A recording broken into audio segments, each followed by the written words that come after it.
한국인과 네안데르탈인. 61. 나도 네안데르탈인. 3. 중앙아시아 기원설 재등장. 20세기 초에 인류의 기원이 중앙아시아로 설명되더니 아프리카로 변경된 것은 아프리카에서 상당히 많은 고인류 화석들이 발견되었기 때문이다. 한마디로 북경원인, 자바원인 등이 발견되어 중앙아시아 기원설이 기선을 잡았지만 아프리카처럼 연속적인 발견이 이어지지 않았으므로 이를 대체했다는 뜻이다.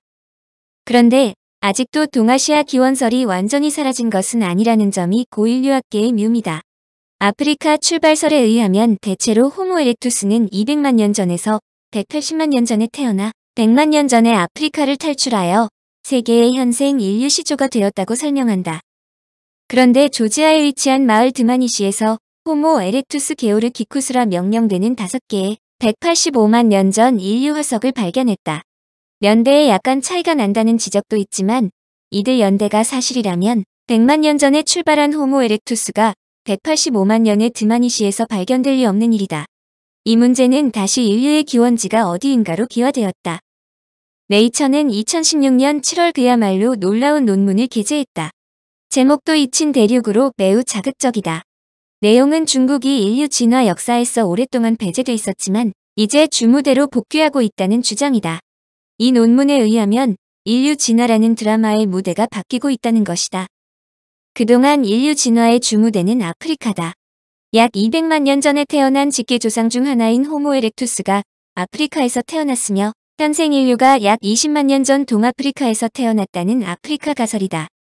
또한 약 300만에서 400만 년 전 두 발로 걸었다는 확실한 증거가 있는 친척 인류인 오스트랄로피테쿠스 아파렌시스 즉 루시의 화석이 나온 곳도 모두 아프리카다.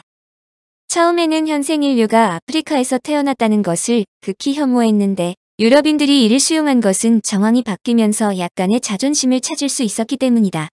인류의 기원이 아프리카를 인정하더라도 네안데르탈인과 현생 인류의 시조로 볼 수 있는 크로마뇽이 네안데르탈인을 멸종시키고 결국 지구를 석권했는데 크로마뇽이는 유럽인이라는 점이다.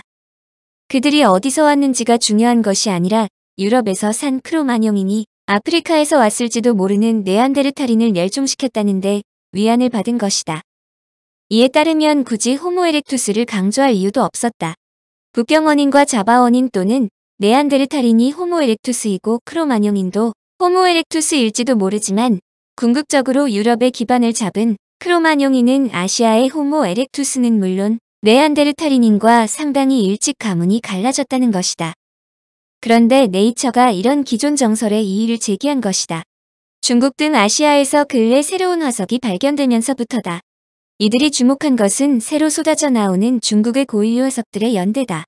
중국에서 상당히 오래된 화석들이 여기저기에서 발견되고 있는데 중국 중부에서 발견된 화석의 경우 최고 90만 년 전 것도 있다.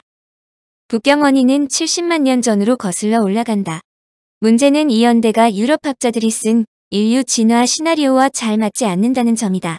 2016년 7월 네이처지가 잊힌 대륙으로 아프리카 위주로 되어 있는 인류의 기원설을 재조명한 후 고지어 이에 부응하는 증거물이 제시되었다.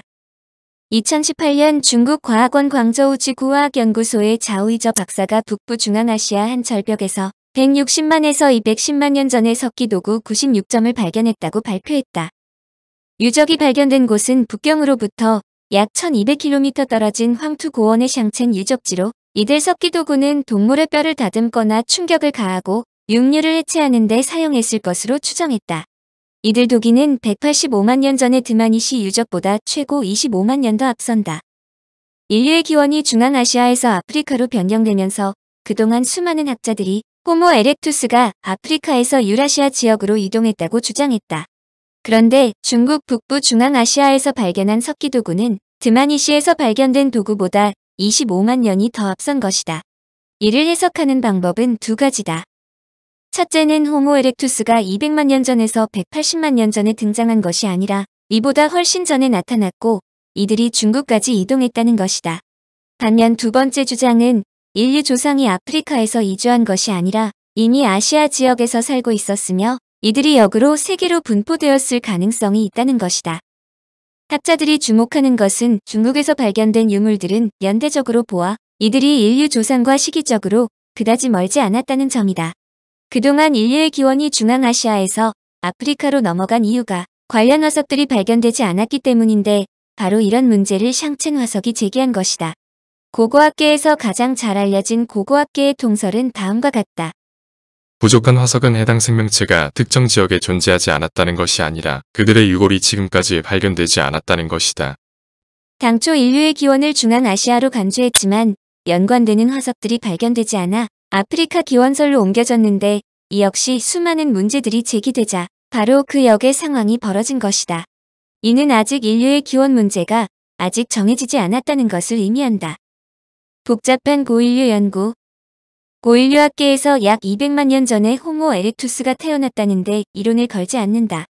호모 에렉투스는 현생 인류와 체격이 거의 비슷한 강건한 몸집과 우리의 약 3분의 2에 해당하는 큰 두뇌를 갖고 있었고 환경에 적응하는 능력이 뛰어났다. 이들은 탁월한 신체적, 지적 조건을 기반으로 매우 빠른 시기에 인류의 요람 아프리카 밖을 최초로 벗어나 아시아로 확산했다. 그리고 놀라운 환경 적응력으로 북경과 인도네시아 등 아시아 곳곳에 퍼져 살았다. 그러므로 유럽 땅에서 진화한 네안데르탈인과 아프리카에서 다시 진화한 현생 인류 등 모두 공평하게 호모 에렉투스의 후손이 된다. 이를 두고 앞에 설명한 아프리카 가설과 다지역 기원설이 대결한다. 문제는 현재까지 발견된 각지의 화석을 감안할 때 현생 인류의 등장을 두 가설 중 한 가지로 딱 자른다면 수많은 의문점들이 말끔하게 해결되지 않는다는 점이다. 아프리카이브든 다지역 기원설이든 호모 에렉투스가 매우 빠른 시기에 아프리카를 탈출하여 각지에 분포된 후 아프리카나 유럽에서 새로 진화한 호모 사피엔스가 기존의 각 지역에 살고 있던 호모 에렉투스와 서로 섞이면서 함께 진화했다고 설명된다. 그런데 화석에 의하면 그동안 굳게 견지되던 아프리카 원류의 호모 에렉투스가 아프리카가 아니라 아예 아시아에서 진화했을 가능성이 있다는 점이다. 고인류에 관한 내용이므로 앞에서 다루었던 부분이 있더라도 총정리 뜻으로 이곳에서 다시 설명한다. 터키 북동쪽 흑해와 카스피해 사이에 있는 카프카스 현재의 코카서스 산맥의 남쪽인 그루지아의 조지아 드마니시 지역에서 1990년대부터 2000년대 중반까지 이상한 인류 화석이 발견됐다는 것은 앞에서 설명했다. 성인 남성 2명, 노인 1명, 여성 1명, 어린이 1명 등 총 5구의 완벽한 형태를 갖춘 유골이다. 두뇌와 몸집이 작은 화석으로 몸집은 어린아이만 하고 두뇌는 침팬지보다 조금 크다. 300만 년 전에 아프리카를 돌아다니던 오스트랄로피테쿠스와 거의 비슷한데 놀라운 것은 연대다. 180만 년 전에 살았던 것으로 밝혀졌는데 일반적으로 호모 에렉투스는 100만 년 전경에 아프리카를 출발했다고 추정한다. 그런데 이 연대가 맞다면 통상으로 인정되던 것보다 무려 80만 년 전에 아프리카에서 출발한 것이 분명하다는 점이다. 더구나 이들 두개골은 현생 인류로 볼 수 있는 호미니드보다는 유인원에 가까웠다. 이들은 두개골의 눈두덩뼈가 얇고 코가 작았으며 뇌의 크기는 현생 인류의 절반도 안 된다. 연구 자료에 의하면 300만 년 전에 아프리카를 돌아다니던 오스트랄로피테쿠스나 200만 년 전 초기 인류와 비슷한 정도로 호모 하빌리스, 호모 에렉투스, 호모 루돌펜시스 등 다양한 종의 특징이 한꺼번에 보여준다. 바로 드마니시다. 드마니시가 학자들을 곤혹스럽게 만든 것은 그동안 인간류가 처음 아프리카 밖으로 진출한 것은 호모 에렉투스로 설명했다는 점이다. 그런데 덩치 큰 호모 에렉투스가 아니라 오스트랄로피테쿠스 정도의 작고 덜 진화한 인류가 아프리카 밖으로 먼저 나갔다고 추론할 수 있는 대목이다. 약 250만 년 전 에티오피아의 지층에서 오스트랄로피테쿠스 가르이가 발견된다. 이들은 오스트랄로피테쿠스 아파렌시스와 비슷한 치아를 갖고 있으며 생존 연대가 250만 년 전임에도 다리를 길게 하고 뇌를 발달시켰다. 그러므로 일부 학자들은 오스트랄로피테쿠스와 최초의 현생 인류라고도 설명하는 호모 하빌리스를 연결하는 고리라고 설명한다.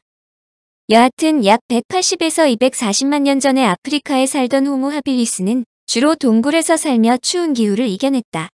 특히 그들은 도구를 사용한 최초의 고인류이지만 팔이 길고 다리가 짧아 도보로 이동한다는 것이 간단한 일은 아니다. 한마디로 그들은 나무 위에서 생활하기에 더 적합했다. 그런데도 이와 유사한 형태의 고인류가 아프리카가 아닌 유럽에서 발견되었으니 학자들이 놀란 것도 무리가 아니다.